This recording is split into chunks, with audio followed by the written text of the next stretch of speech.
2 weeks in a row and we're back in your podcast apps. It's really a very, very good new year. And the corner flag, I'm Amog.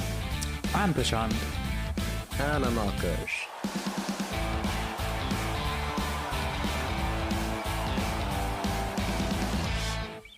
It feels like regular programming is back. We are back 2 weeks in a row.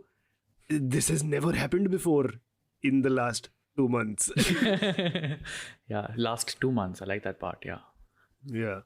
It just feels like we've been trying so hard to get all of us together in one place. Even today's recording, planning it was so tough, but I'm glad that we all managed to find time. It is 10:15 p.m. on a Monday night as we record this. The weather is great in Mumbai. It's cool. It's breezy. Perfect time to talk about some football. Yes. Yeah. Sure. I can sense the dread, the desperation, the lack of emotion, all the. Oh, there is emotion. There is emotion. Okay, That's and for true. the listeners, if you're wondering what has led to Akash feeling this way, a piece of breaking news has just broken about 30 minutes ago, and lots to talk about there. And I feel like when I say lots to talk about, I mean like Akash is going to have lots to rant about this, and we'll get to that in a bit when we get to the Everton game. But first, I think we should start off by another bit of sad news. Sven-Göran Eriksson has just revealed to the world that he is battling with terminal cancer, and at best he has 1 year, and at worst maybe less. Yeah, that sucks, man. That's just sad. It's really sad because he was such a weird, eccentric character in modern football, right? Like when he was manager of England, and then he also had a stint with Manchester City for a little while. Like his aura was something completely different. Like he was a guy who maybe wasn't the best coach, and even for the English team, he wasn't maybe We the can best coach. still use present tense. He's not dead. Yes, that's true. I don't know why I went. Okay, wait. No. I meant was as in when he was coach of England. He's still okay. not the coach of England, is he? Or Man City. That's Good true. save. Yeah. Good save. Okay. Yeah. So when he was a coach, and as he is still alive, just to be perfectly clear, no, he was a very eccentric guy. Like his coaching methods were very different. He wasn't really maybe as tactically astute a coach as the ones that you see in the game today. But he had a unique connection with his players, and if Euro 2008, I think it was, is anything to go by, it was a party. That England camp was an absolute fucking party, and players loved playing for him. It's very sad that he's at this stage in his life. Sucks. Yeah. Just But he's 75. He's had a good career. He's had a fairly good life, I guess. I mean, he's had a very good life. There's lots of rumors of him. I mean, not rumors. He also talks about it quite openly nowadays, where he enjoyed the occasional woman or two, sometimes at the same time. Going to Thailand and frequenting all the establishments in Southeast Asia was a very big part of his life. So he's lived his life to the fullest. So well done to him, and we hope he continues to live his life in the best possible way, and our best wishes to him and his family. Yep. And with that, let us talk about some football. Now, this is a very interesting weekend because game week 21, the game week that we're in right now, is split between 2 weekends. So Yeah. one half of the fixtures are going to happen next weekend. And this is the first time this is happening in the Premier League, which is kind of weird because this is also kind of like a semi-winter break, which is something that a lot of English teams and English players have been dying out for, because in the rest of Europe, in Spain and Italy and Germany, they do have a designated winter break. And the Premier League was, or England was one country where that wasn't the case. But this is kind of in the middle. So what are your thoughts on that? I just want more football, man. I mean, why? Why just limit it to 4 games? I know, but I mean,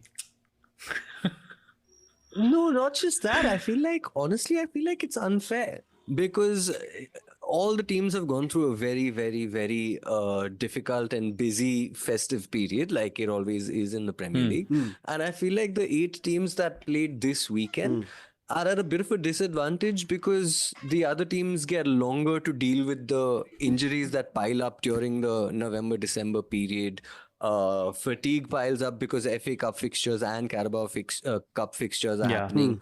So I feel like it's a little unfair for certain teams to get those 2 weeks to recuperate, to rest, to heal, while certain teams don't. But that तो either सबको छुट्टी दो या तो किसी को मत you're दो. only saying that because Everton and Crystal Palace have to play the replay. Honestly, I hadn't even thought about that. And even with the replay, Crystal Palace will end up having 2 weeks off, whereas Everton have to play 2 games within the span of 3 days. So that is a great point to what I was trying to say. Do you think there is Thank you. a conspiracy theory against Everton? Should we get into it right now only? Everton 0, Aston Villa 0. It was a good point for Everton considering the form that Aston Villa are in. But who gives a fuck about the 0-0 game? No way, way. yeah. Did you all watch the game? I watched the game. I watched a little bit of it. That's Amog has clearly not watched the game because that's why he doesn't want to talk about it. The Because it was, disallowed goal. I think, no, Forget not only that. the disallowed goal. Overall, it was the most entertaining Yeah. 0-0 I have seen in years. Yeah. It had so much happening. It had disallowed goals on both ends, both correctly disallowed. There was Good saves. Skirmishes. There were some incredible saves. I mean, I hate that I love Yes. Emi Martinez. But what a game it was! And there's It was proper so drama at the exciting. end. Because English Proper football. drama in the end. Yeah, and so many skirmishes, like so many head injuries, Yeah. people getting into there was so much happening. I thought at the end, so I saw. There was a penalty that wasn't given, which honestly, I also didn't see in the halftime. That Panditri Schmeichel was the one who was like, "How is this not being given?" And I was like, "Correct, why wasn't this given?" I didn't notice when the game was happening, but lots of drama. Great game. But I saw towards the end of the game, Ollie Watkins had a bit of a tiff with James Tarkowski, and my heart was in my mouth for a second there because anyway Watkins was blanking for the game and he was on a yellow card, and I thought bench तभी ये send off हो जाएगा. गांड लगे और मेरा captain भी था FPL में, so I was like, oh fuck, please don't send him off, and luckily he didn't get sent off. But yeah, zero points for him in terms of goal scoring and assists, so blank in that sense, plus a yellow card, so minus points there. Not a great day out for Ollie Watkins owners in the FPL. But I'm so annoyed with myself because through December, I'd been so busy with work that I missed 4 FPL deadlines and I just didn't change my team, which has allowed you to get like a 50-60 point lead on me. yeah.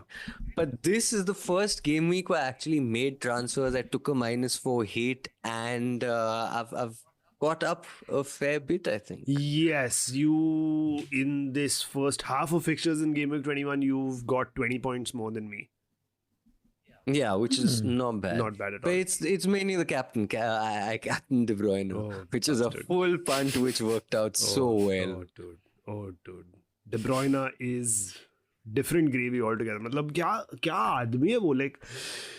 I mean, before we get to De Bruyne, though, before we start waxing eloquent about De Bruyne, there's lots more to talk about for Everton. Shit, I thought I almost segued No. into the next we have game, to. but you're going to make I mean, me... this is the we meat. have to. This is the meat. This is the juice. This is the मैं vegetarian बन रहा हूँ. tea.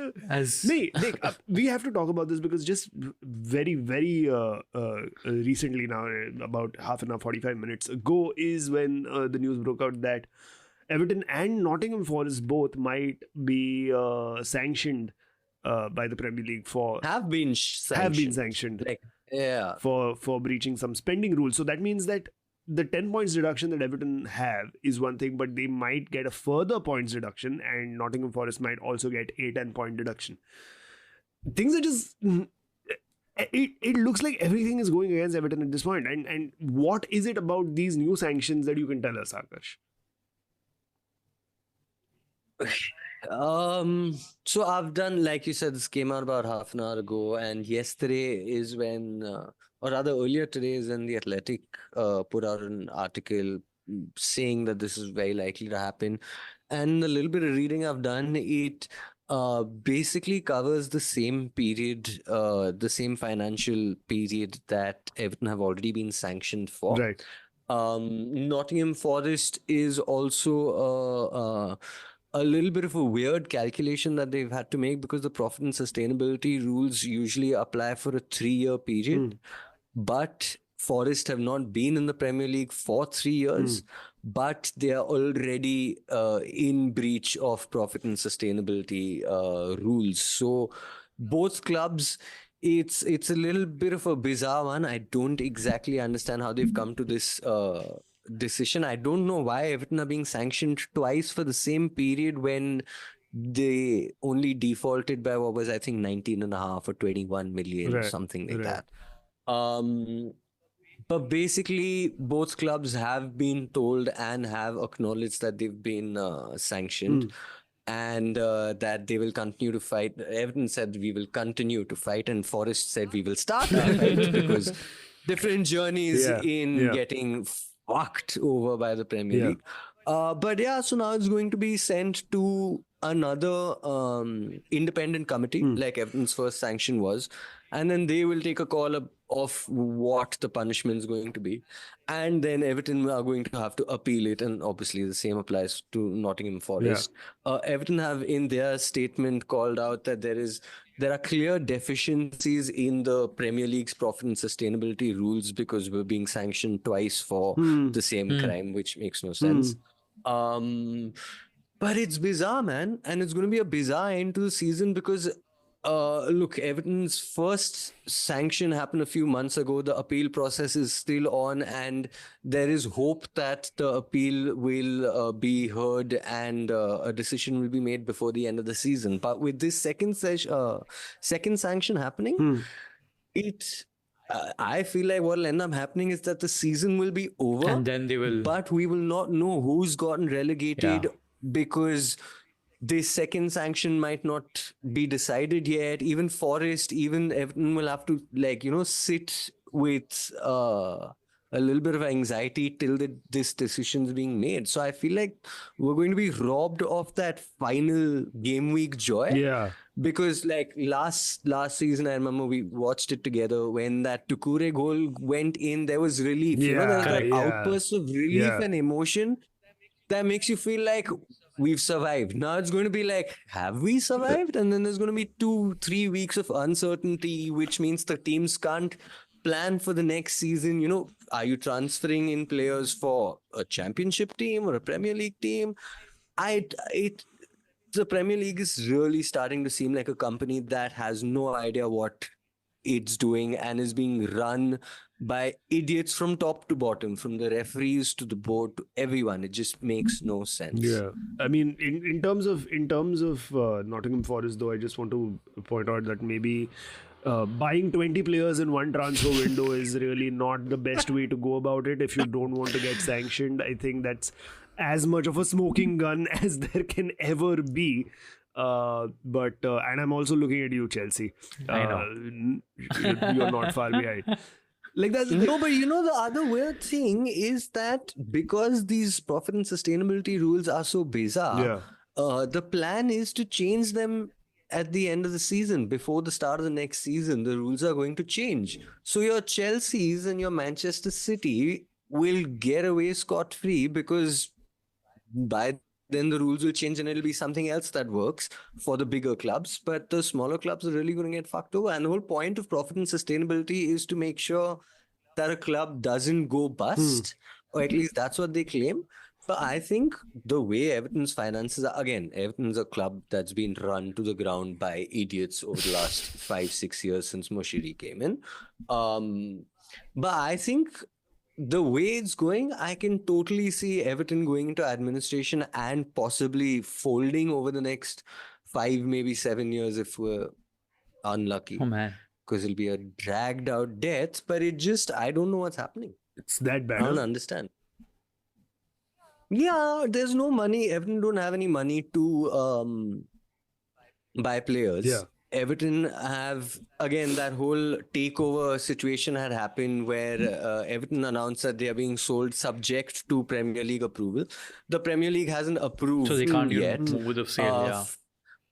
They can't move with the sale, but Farhad Moshiri has said, "Ki, I'm not putting more money in because I've run out of money because my Russian connection is gone, so I have no money." So Everton have taken multiple loans from their prospective owners without knowing whether the owners are actually their owners or not. So another sanction is going to happen where 777 partners who are extremely problematic in their own way. That's another podcast altogether. But there's a possibility where those guys will be like, you know what? Y'all are so down in the dumps, much more down in the dumps than we thought you were. We're going to pull out of the deal, but you owe us 250 million because we've been loaning you money every month to keep the club running. In which case, if Moshiri says, fuck it, I don't have the money, Everton owes so much money to so many different people that it'll have to go into administration, which means a further who knows how many points Everton will be deducted. Portsmouth were deducted 9 points. So Everton's going to end up in League One probably and will eventually have to fold because a League One club can't be running in a 56,000 seater stadium which has just freshly been built on the banks of the Mersey. So like it's just shit show. Which reminds me, Amog, you remember about 2 months ago, you were like, I think you should change your background. You're not in fire. Everton are comfortably in 11th or something. We were. Yeah. That's why, my friend, I will never change this background. I think you should just change it to the Mumbai Football Arena. I think I should add more flames. Or that makes sense. Or that. Yes, that is true. I feel like it, as a complete neutral, I feel like it's just really sad that a team like Everton has to go through this nonsense because, again, historic club, yeah, Everton have always been in the Premier League. They're part of the furniture, and it just it's weird to imagine the Premier League without Everton. So yeah, like I just hope that through some stroke of luck something happens and Everton figure out a way to raise some clean money and cement their place in the Premier League without too much of a hassle. Right, let's go to the next game really quickly. A big game. It was the battle of the oil money, the oil derby as we can call it. Really? Newcastle to Man Oil City. derby. Yeah, Newcastle course. 2, Man City 3. Comeback victory for Man City. They are well and truly back. I remember on the WhatsApp group, Mukesh was having a meltdown. Yeah. Because again, Liverpool are in a good position. They're topping the league as it stands. But the way City came back, it was a great game. It was just brilliant. I mean, Bernardo Silva getting the opening goal. But Alexander Assist. Isak and Anthony Gordon getting Newcastle up to 2 in quick succession, like quick goals from Isak and Gordon. Just set up for a fantastic second half, and Man City did not disappoint with Kevin De Bruyne being the star of the show. Now, with the De Bruyne, again, like the man is next level. वो कितना time के लिए बाहर था.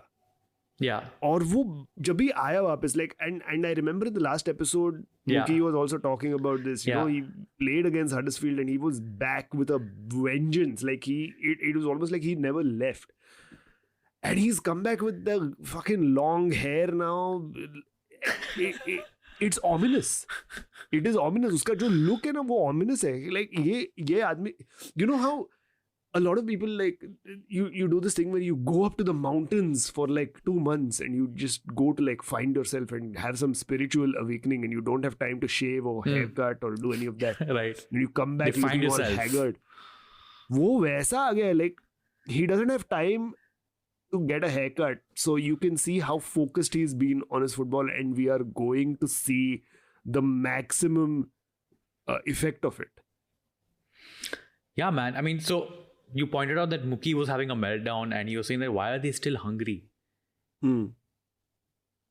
I think that is a sign of either a good player or a good club, is that despite whatever you've achieved, right? Like you still have that thing. And KDB still wanted to prove that, no matter what injury he's had, even if he was on the sidelines, if he was watching the game, he was disappointed, whatever it is, that I think, like you correctly said, he must have been watching the game sitting in the mountains. And then, he's come back and like, fuck this, I know how to run. So, yeah, exactly. But did you all catch what he said after the game? De Bruyne? He said, he said that I'm not 100% fit yet and I can't do this for 90 minutes. But I can come on and do this for 20, 30 minutes. So I'll do what I can. He came on for 20, 30 minutes, scored a goal, assisted another and won the game. And he's like, yeah, मैं जितना कर सकता हूँ मैं कर लूँगा. मैं बहुत cool हूँ. जो मेरे पास में है, yeah, I can, right now I can only do this. Modesty, thy name is not Kevin De Bruyne. But like, again, like it is fucking mental. Like that first goal, that entire marauding run that he almost had before he finishes that goal, fantastic. But the goal of the game was Oscar Bob's goal, the winner. Firstly, what a fantastic name. Oscar Bob is a brilliant fucking name for a footballer. Like, it is weird to know that he is Norwegian. If there ever was an American name, it is Oscar Bob. Like, he sounds like वो Texas से है. उसका नाम my name is Oscar Bob. Yeah, like, his name comes with a Southern American accent. He's a badly named football region on Football Manager. Yes. That's what it is. Yeah. Just because his nationality is American, we'll name him Oscar Bob. But funny names aside, what a finish. Yeah. What a pass. Lovely pass from De Bruyne to find him. And that was a ridiculous finish. Like, to be able to have such quick feet, to round the keeper with a 1-2 with yourself is ridiculous. The club's on something else. Yeah, it's too good. It felt like a FIFA goal. Like, when you score a goal which is obviously not like a regular goal on FIFA, and you feel like, oh fuck, you've uncovered some weird gamepad combination that lets you do like cool things. You think Bob actually did that? Yeah, I feel like the first time you use that right analog stick and you do like a pitch perfect Rabona or a around the world or a rainbow, whatever butterfly or whatever it's called, where in the game, instead of just like fucking around when the game is loading, where in the game you just try some skill move and it perfectly works, like an advanced skill move that perfectly works. The feeling that you get when you pull that off, I think, is the feeling that Oscar Bob must have had when he finished that goal, because that was just unreal. That was amazing talent, amazing technical ability. Goal of the month? Goal of the month for sure, yeah. Goal of the season, of course, is still Garnacho. I will still put in a nice Man United nugget there, because I can't go for so long praising Man City without bringing some balance. My favorite team. Yeah, there has to be some balance in the universe. But yeah, fantastic goal. Oscar Bob's winner was his first ever Premier League goal for City. Yeah. He's the youngest player to score a 90th minute winner for the club since Feb 2017. Wow. Any guesses for who that was? 18-year-old player, huh? 2017? No, he was 19-year-old player in 2017 who scored a 90th minute winner against Swansea. So Oscar Bob is 20 years and 185 days, who was 19 years and 308 days old when they scored against Swansea in Feb 2017. Feb. Stoppage time winner. Feb 2017, stoppage time winner, Man City. I can't think. I can give you a clue. Was it actually it's not Man like City? we're playing a game, but it was. okay. It was for Man Right. City. Okay, give us a clue then. He still plays in the Premier League, but not for City. Was it Cole Palmer? No. No, it was Cole Palmer is still quite young. Yeah, that's true. He's Prashant? young, but I don't know. No idea. I don't have. Gabriel Jesus. Oh, interesting. Again, it just doesn't seem like Jesus was like 19 years old when he joined Man City. Like he just seems much older than he actually is. But that was 7 years ago. Oh, that's true. That's true. So now he is 27, which feels correct age, but I can't believe 2017 was 7 years ago. 2017 seems like yesterday. This is weird. No, wait, we cannot let this become an uncle podcast. Amok's forgotten how time works. I have forgotten. No. We are all young. We are all 25. It's all good. It's all good. The world is not going to shit. It's all good. Another interesting stat about this game, is that his goal, Kevin De Bruyne's goal, so the second goal was Manchester City's 100th goal against Newcastle. Oh, wow. And that's the first time that they've scored 100 goals against any other club. Of course. Had to be against Newcastle. 101 now. Interesting. Interesting. Right. I think Jurgen Klopp actually had the best thing to say about Kevin De Bruyne. He said, when KDB is warming up, the country is shaking. You think Liverpool have admitted defeat already? I mean, Mukesh seems to have. Yes. And if he speaks for Liverpool, then I guess Liverpool have. I think it's like Klopp trying the mind games and trying to be all like appreciative of his opponents, but you can see the bitterness in his statement. You think this is Klopp's technique of just riling up his own team? Just like riling up Liverpool, saying that, come on, boss, why are you being such a dick? I don't think it's about him riling up Liverpool. No? I think it's just him about trying to fuck around with Man City and Kevin De Bruyne's head. But De Bruyne is not going to be affected by this. He just come back from the mountains. He's already found himself 30 minutes into the game. Wo absolutely chill. Yeah. Wo absolutely chill. But yes, I feel like City are going to do that thing where they start slow and then in the second half of the season they just suddenly magically make up ground and just start picking up the points and maraud their way to the top of the table, which they are doing almost already because they're only 2 points behind Liverpool. Yeah. In second place now. So it's they're already on their way. 4 wins out of 5, 1 draw. It's back to regular programming for Man City. So everything that we all thought in the first half of the season, Man City are not playing well, they're dropping points. Maybe this season there could be a different Premier League winner. Nope, there isn't going to be one. It is going to be Man City. Let's just finish it off, move on. And this is a half-fit Kevin De Bruyne and no Erling Haaland. Yes. And we know how strongly City always finish. So it's like... Yeah. It's mental. Right, from one City player to another, Cole Palmer, or one ex-City player now we'll go to, which is Cole Palmer. He scored the only goal in Chelsea's 1-0 victory over Fulham. Crash. Yeah, but the boy has got a lot of confidence, A lot of skill. He's got skill, he's got confidence as well, and he's proving himself. Like, he's getting on the score sheet quite often, regardless of penalty, open play, they all count. It doesn't really matter, and when you're that age, I feel like every goal just matters so much more, and it is just going to add wonders to his confidence, which is already at a sky high level. Great signing. Good place, I don't know, because like he's still young, you know what I mean? He'll get the goals, he'll get the name, all of that stuff, but eventually he'll just go off to a bigger club. Or to, be a bigger signing to some other club. No idea. But it seems like... Did you just admit that Chelsea is not a big club?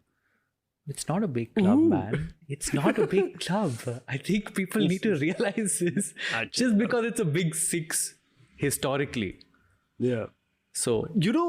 but can we just appreciate... once again, the 4D chess that Mr. Pep Guardiola has been playing, because he brought Cole Palmer on. I think it was the FA Cup final that suddenly Cole Palmer had started for City, and Palmer scored, and Pep went, this player is very good, let's give him to one of the rivals. Thoda to competition hoga. He's like, look, Arsenal ka bhala kar diya.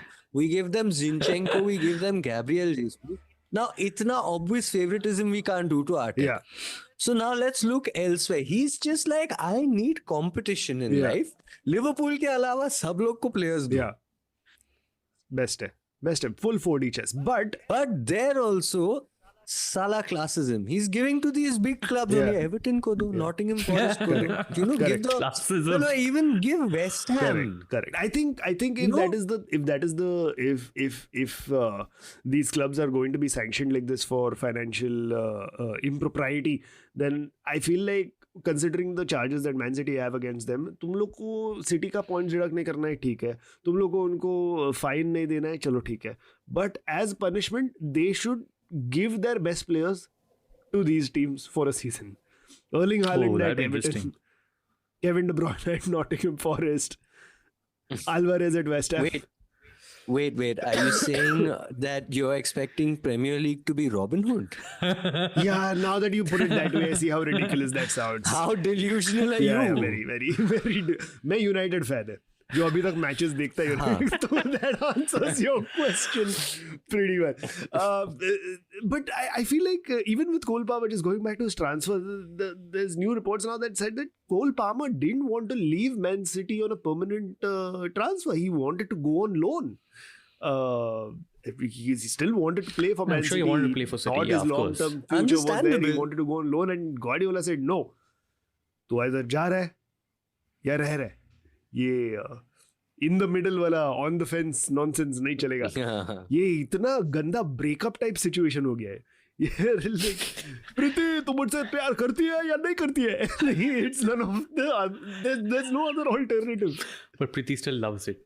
But you know, I also sort of get it. It's a thing of, I get you want to prove yourself. Yeah. So stay patient and prove yourself here. Yeah. Or if you feel like you want to prove yourself elsewhere, then go elsewhere. Yeah. And he wanted to prove himself, I'm sure. Yeah, correct. Well said.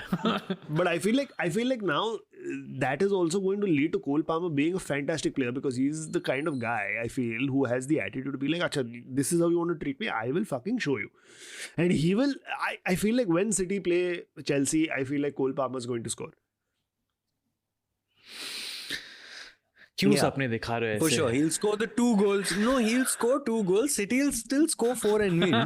But Cole Palmer will get 2. And he'll do that ice cold celebration. Like, he won't do the, I won't celebrate against my old club and all. He won't do any of that. He'll just do the, whatever, shrug. This is what you missed out on. But has he done this already? Though I feel like he already would have done this. I feel like he's done this. Has he scored against City? No, I don't think he scored against City. No. But if he goes and does this, celebrates right in front of Pep, oh, come on. Then for life, I will keep him in my FPL team. For life. He has, my bad. Sorry. He has scored against Man City. He scored a stoppage time penalty against Man City when they played out that 4-4 draw. That is where I remember. So yes, he has scored and he has done the ice cold celebration there. That's where that came from. तो ये हो चुका है और I feel कि ये हर बार होते रहेगा. Every time City and Chelsea play, I feel like Cole Palmer will have a point to prove and he will end up scoring against Man City. And his celebrations will get more and more elaborate as he continues to score against Man City. Like at some point, like he started off with the ice cold celebration. Like, this is fine. This is just the job. I'm doing it. Fine, cool. This is what you missed out on. Next time, he'll probably go and do that to Pep Guardiola. He'll just go and celebrate in front of his face. Maybe ruffle his head a little bit. Like, oh, you wanted me to prove myself. Ye le, kar diya prove. Buyback clause नहीं डाला ना तू लौड़े. Buyback clause नहीं है ना. So I feel like that's how that is going to go. Right. Let's quickly also talk about the United game. I started watching. Why? No, because it is boring watching Man United. It is boring. Like I get bored watching Man United. And for a long time, the last few games, I didn't watch. I didn't watch the Wigan game. I didn't watch the Villa game. I didn't watch the Forest game. Like I watched a little bit of the Forest game, then I switched it off. Like I wasn't into it. But yesterday, when United Spurs was happening, I was like, man, मैं देखने वाला match. मैं start to finish देखेगा match. मस्त में beer पिएगा, match देखेगा. And I was ready for a night of toxicity and depression. But what? 2 minutes in, Rasmus Højlund scores a fucking thunder twat of a goal. Fucking hell. What a goal. And then, obviously, Richarlison equalizes. Yes. And I was like, the regular programming. And then Rashford gets on the score sheet. And then in the second half, Bentancur 2-2. Ends up 2-2. So, again, like it's just what a depressing season. Why is it United is depressing? It having. could have been come on, could have been far Yes, worse. That is true. That is actually very true. I have to look Far at the worse. positive side of What things. is your Zoom background? It's not fire. No. It's Tottenham Hotspur. Yeah, could be worse. Could be worse. I get that it's a stadium that is in disrepair and has issues, and green and yellow scarves keep coming out and all. It's not on fire. Yeah. It's fine. Yet. So yeah, we'll see. I feel like overall, like we need our players to come back from injury, and there was a big roar when Lisandro Martinez made his comeback from injury, and hopefully he'll get to full fitness and he'll starting games, because Johnny Evans as a stopgap is great, but Johnny Evans was terrible in the game yesterday. Like he had a very bad day at the office yesterday, and that cost us the 2 goals. And I feel like the progress is also very slow. Yeah, like I need there to be a little more development in the players, in the team, in the structure. But we're just dropping way too many points. We're now 7th or 8th in the league. It's just a write-off for the season, I feel, for me. 7th we're in the league. But 7th is not bad. You could still sneak into some form of Europe. Yeah. But Conference League नहीं जीता अभी तक. nah, that is true. Conference League तो नहीं जीता. Maybe that is the trophy that we are actually gunning for. So who knows? In terms of Man United, though, also big transfer news is that Jadon Sancho has been sent out on loan back to his old club, Borussia Dortmund. He already started a game 140 days after last setting foot on a football pitch, and he got an assist for Marco Reus's goal.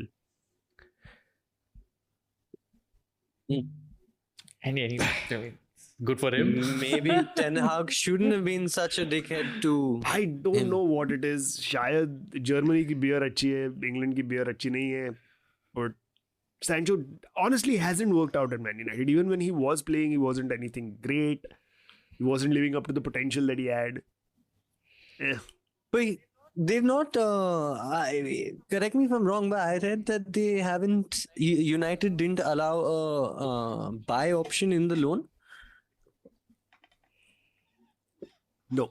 So maybe they feel like there might still be a future. Maybe they're like, who knows? By the end of the season, Ten Hag will be gone. Yeah. And maybe the next manager likes Sancho. Yeah, that is, I think, precisely the reason why the no buy option has been on. Because I don't think Erik ten Hag actually looks at the nitty-gritties of a player's contract. Right. And he's not going to be like, oh, mere ko nahi chahiye. This is something that the football director will do. And I feel like that this doesn't look good for Erik ten Hag, because the new ownership has also come in, 25% ownership. Jim Ratcliffe, of course, the questions have been asked if Ratcliffe is going to keep Ten Hag in the job. Ten Hag has said in multiple press conferences that, oh, he's had meetings with Jim Ratcliffe and they've been good meetings and we like each other's way of work, we share the same vision, etc., etc. General PR has been happening. But the fact that Sancho's clause doesn't have a buy option means, like you said, that there is possibility that somebody upstairs is thinking, maybe next season tak some changes might be made, and this is still a very valuable asset that we can sell for higher money or keep for the next manager, whoever that may be, if there is a next manager incoming. But again, from Ten Hag's side, when he was asked about this before this game, when he was asked to comment on the transfer, he said, oh, that matter is closed for me. We'll see what happens at the end of the season. I don't want to talk about Sancho anymore. Wow. So there is obviously, like, he is a little pissed off about the whole thing. And again, that's just not great for the overall running of the club. You can't have your manager in this position. Like, trust him or bin him. Like, one of the two. Beach ka, either get a permanent transfer or stay. Don't do this loan You think nonsense. he lost the locker room because of this? I don't think so. I don't think he's lost the locker room as such. I think he still has a lot of respect in the locker room. But of course, it's a very weird situation. It's a very toxic situation. Because I feel like I don't know if he's actually ever found the locker room. Entirely. There was the Ronaldo saga, then there's been this happening. So I don't think he's fully had the locker room to lose it. But see, like, my only thing is this, right? When it comes to a situation like this, I still put the blame a little bit on the player. And I know in the last episode I said, oh, maybe this is not the way Sancho should have been treated, because every player needs to be treated slightly differently depending on what their mental well-being and their mental makeup is. You can't have a one-size-fits-all solution for every man management problem that might pop up in a football team. And maybe Sancho needed to be treated a little differently. Maybe like how Ole was treating him, always arm around the shoulder, figuring out what is wrong with you. Let's make sure that you have all the tools necessary to get to the best version of yourself. And as a Dutch manager, Ten Hag is not that type of guy. He's like, yeah, this is what it is. These are the rules. You follow it. You're good. You don't follow it. You're out. As simple as that. Having said that, Harry Maguire had similar issues where he was not being picked, right? Like, Harry Maguire had the captaincy stripped off him. He was demoted to the bench. He was barely making any sort of involvement in the first team at Man United. If a player is stripped off the captaincy, that's quite embarrassing. And you would have expected Maguire to, force a move away from the club or something. But no. Well, didn't he say there was talks to him wanting to go? He was being offered to clubs. He just didn't accept any offer because he wasn't getting the wages that he would at City. But fair enough. No, like, even if as a player, I'm not getting the wages that I think I need, cool. I have the right to say no or yes to whatever. If I'm being offered to other clubs, and if the club is willing to, it's not a case of, man, you know what, we don't like you here, so fuck off. It's a case of, man, we don't think you have a future here, so let's look at finding you a new club. If you find a new club that works, if we get enough money for you and if you get paid well, then you're free to go talk to them. That's just as it is. Now, if he's not getting the wages that he wants, he's well within his rights to say no. But after saying no, he has still put his head down. He has still worked hard in training. He has still waited patiently for his chance. And when his chance came, when there were injuries to Lisandro Martinez, when Rafael Varane was out of form, Maguire stepped up. And he's been playing so well. Sure, but Sancho was never going to get that opportunity. Why not?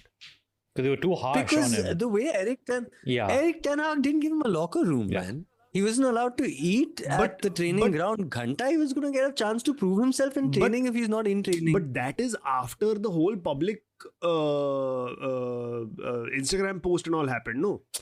It would have been very easy for somebody like Maguire to also be in like, when a captaincy is stripped off you, it's very easy for a player to also go to the media or go on their Instagram and be like, oh, like, one of the worst days of my life, this, that, and the other. Like, you feed into that narrative that, oh, I have been wronged by the management of this club. Like, what have I done to have the captaincy be taken from me? Whatever it is. Sure, but there's a difference between being stripped of the captaincy and having the manager call you out in public. Like, Ten Hag took the captain's armband from Maguire, but didn't call him out. Whereas Sancho, he called him out and said, this guy is fuck all. Okay, but that's different. That's a different breakdown of a relationship. Yes, but taking the captaincy from a player is as public a calling out as can be. Because what else would be the reason why you take the captaincy of a player? Because you don't think that player is good enough. But it's, sure, it is a calling out, but it's a much more respectful and different. It's not a shutting him out. He didn't come out and say Maguire is shit. That's why I'm taking him off the captaincy. Again, if you're saying, he said, I'm looking at different leadership options. He handled the Maguire situation diplomatically, and so did Maguire himself, obviously. With Sancho, Eric Ten Hag played it childishly, and this is what I said that time also. I think Ten Hag played it childishly and Sancho reacted childishly. But again, like, I feel like if Sancho has been this poor in training, it's not like the first time he was poor in training, he got called out. There must have been multiple instances of him being poor in training, which led to the point where he had to call him out. Because it's not like the previous game Sancho started and played well, or started and didn't play well. Like, it's not like he was starting regularly anyway. He was on the bench and he wasn't really being involved in the game as much either. Like, Ten Hag wasn't bringing him on in latter stage of the game as an impact player too many times either. It was a progression of events. He's not performing well in training. Okay, he's lost his starting place. Okay, Anthony is not really in form, but at least he works hard. He delivers in training. He's trying to prove himself. So he deserves that starting spot. Sancho's not doing it. And he's my pal from Ajax. Whatever it is. And now again, Anthony's on the bench. No, so it's not like itna bhi favoritism hai. But it's been a progression where Sancho's not been performing well in training. I'm sure Ten Hag must have spoken to him personally. What is happening? You need to buck up in training. You need to start doing more. You need to come on time. This, that. Not happening. Finally, he's not part of the squad. He's not applying himself well enough. There are other players who deserve at least that bench spot, and Sancho doesn't deserve it. When asked about it, he was very open about it. He's like, because he's not okay. He's not doing well in training. And that also happens when a manager feels like there is no other option left. He's tried everything else. Maybe this is the last throw of the dice. Like, if this doesn't spur you on to try and prove yourself, nothing will. It's But that's where I disagree with you. That could have been handled That's where I differently. disagree. Have you, which actually reminds me, have you, I don't know if you'll have, but there's a, Troy Deeney is manager of Forest Green Rovers, who are, I think, currently in League One. And Troy Deeney's been their manager since Duncan Ferguson got the sack. Troy Deeney's job is currently in trouble because in public, in a news interview or something, he called out a player and called out a player much harsher than Ten Hag did, but essentially he said the same thing, that player doesn't have a spot on my bench because he's just not good enough. And I don't think you can do that, especially in this age where everyone's talking about mental health. Mental health is getting so much spotlight. I don't think you can publicly shame and flog your player. I think any manager doing that now is not going to work out. You need to be the Arteta kind of manager, like the Pep manager, who's on the face of it always got the players back. Dressing room mein jhado jitna jhadna hai. But you have to have your players back. Perhaps, yeah, fair. From the Ferguson school of management, that's absolutely right. So I see your and point. like even the all or nothing Manchester City, I remember Guardiola saying it in pretty much as many words, where he was like, out there, I will always support you and I will always back you and I will always defend you. But in here, I'm going to speak the God's truth. And that makes sense. Yeah. But you have, if you're a team, you're a team. Yeah. Fair enough. Yep. Let's see how he gets on at Dortmund and see if there is some sort of improvement in that relationship. Either he gets a permanent transfer or Ten Hag gets sacked. But hopefully next season, like you said, United try to be more of a team. With that, let's go to our final segment of the show, which is some questions. Questions with the corner flag. Dude, answers also, huh? Super. So our first question is by Mehta Ishan. He says, will Erik Ten Hag be at United next season? He says, I would prefer... Literally. Rewind? Yes. He says, I would prefer Ole back at the wheel personally. You know what? There's a small part of me that also prefers that. I always felt that Ole was discredited heavily. I felt that he had a very nice management style. His tactics maybe not good enough, and after a point, with the players he had, it was not bound to work. But yeah, it's such a tricky one. If I may, instead of Ole, why not Michael fucking Carrick? He's doing really well. He has been doing a very, very good job with Middlesbrough. A solid job quietly under the radar. He's been doing damn well.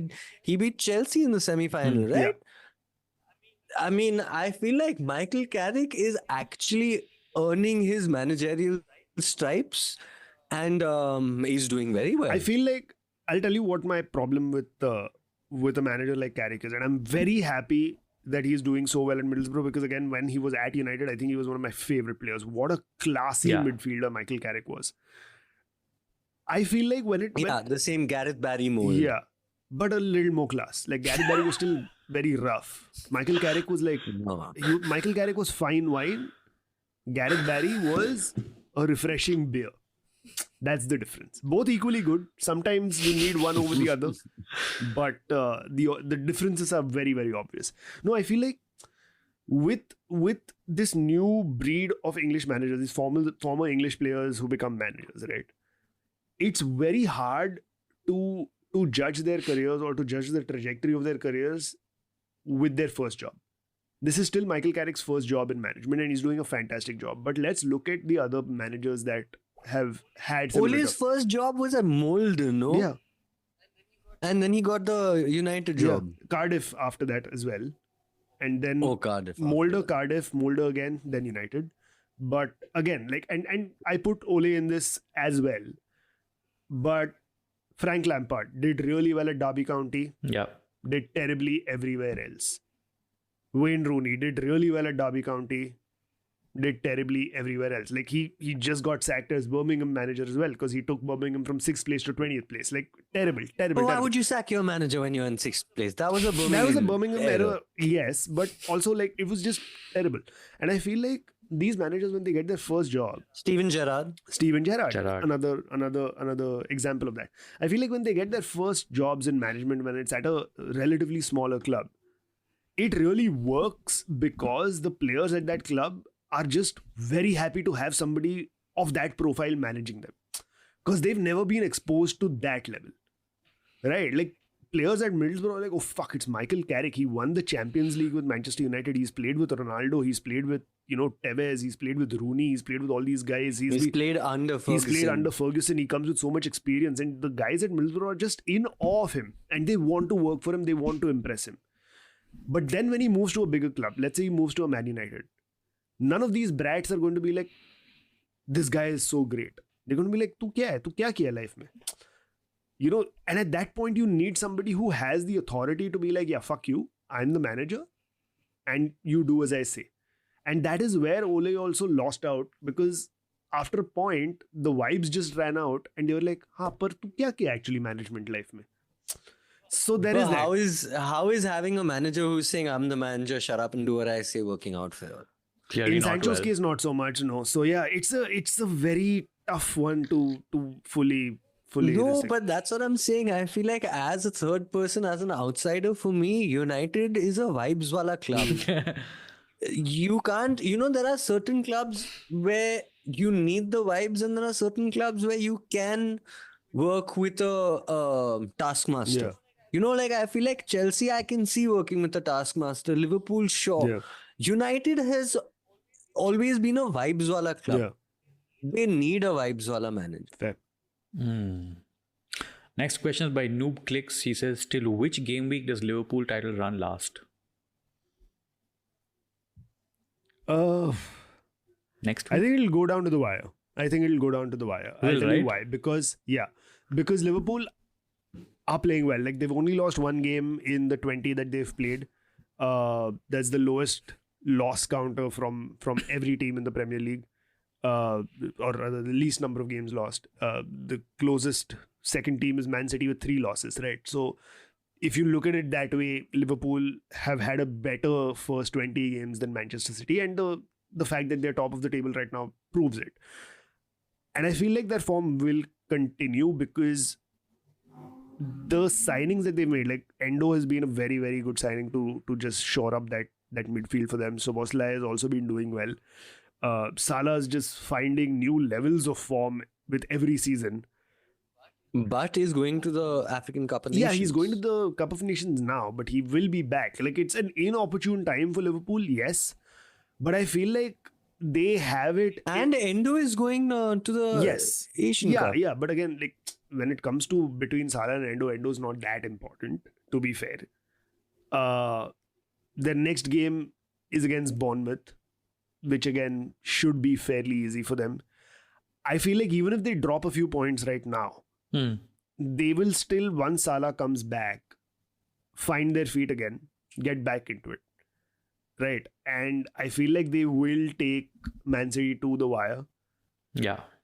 maybe game week 36, 37, it might get fully done and City might be crowned champions maybe 1 or 2 game weeks before the end, but I feel like it'll go to the end.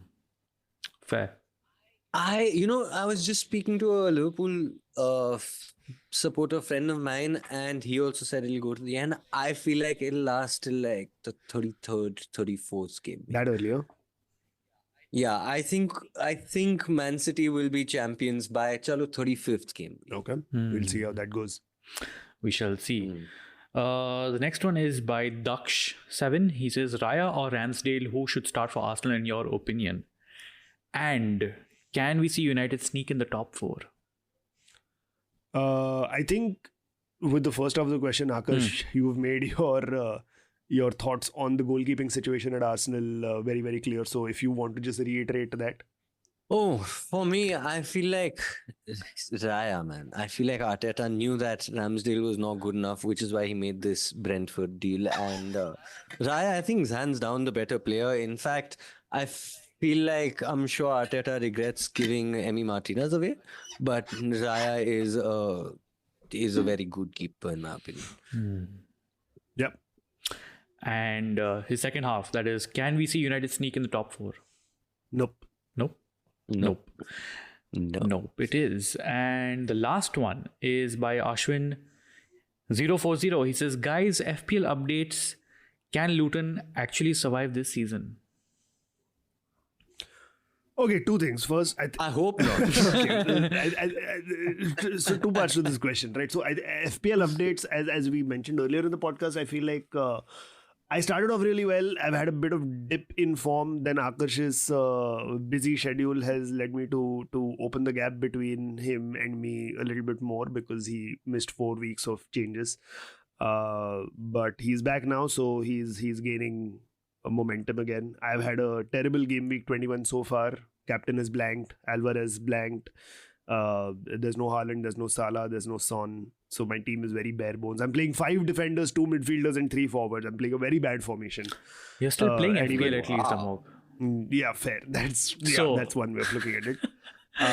But yeah, I think by the end of it, I'll still beat Akarsh. By the end of the season, I'll still have Akarsh. No beat. chance. Not happening. Ooh. Easily. I mean, your best performing player this game week is Mikolenko. Yeah. So now what to say? Yeah.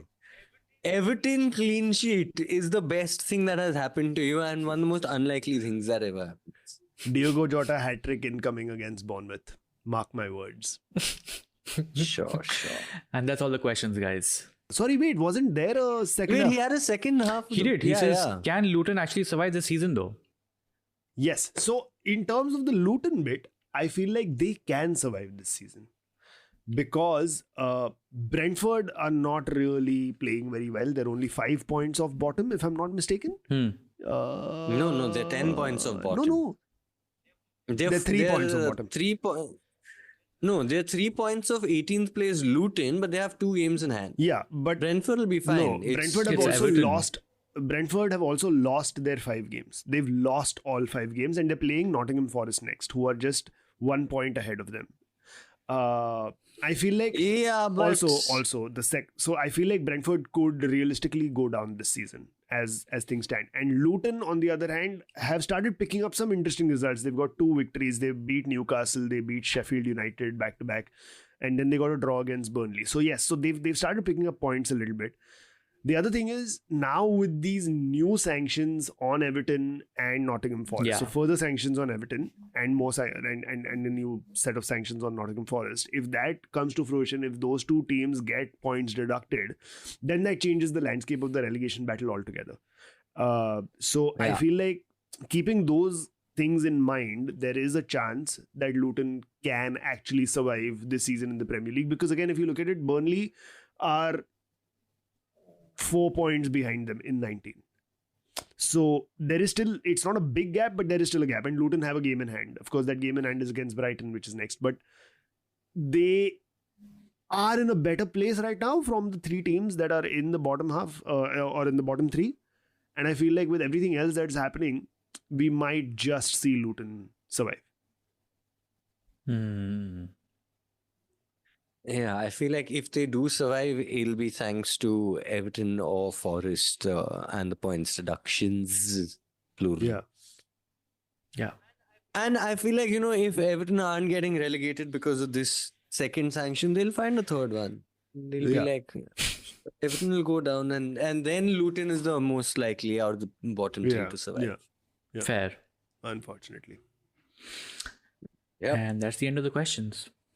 Awesome. Thank you so much, everybody, for writing in. And thank you so much for listening to this episode of The Corner Flag. If you'd like to get in touch with us and tell us what you thought of this episode, you can reach us on our social media. You can find Akarsh on Instagram at Akarsh Chandan. You can find Prashant on Instagram at Prash224. And you can find me on Instagram at Amhograndive. You can also follow the Corner Flag on Instagram and Twitter at @CornerFlagPod. Do subscribe to our YouTube channel, youtube.com/@CornerFlagPod. Subscribe to us on Apple Podcasts, Spotify, or wherever you get your podcasts from. And do not forget to give us a 5-star review, because that really, really helps us. Shout out to Kezat Gurda for composing our theme tune. And until next week, it is goodbye from us. So say bye, Prashant. Bye, guys. Say bye, Akarsh. Bye. And it's bye from me.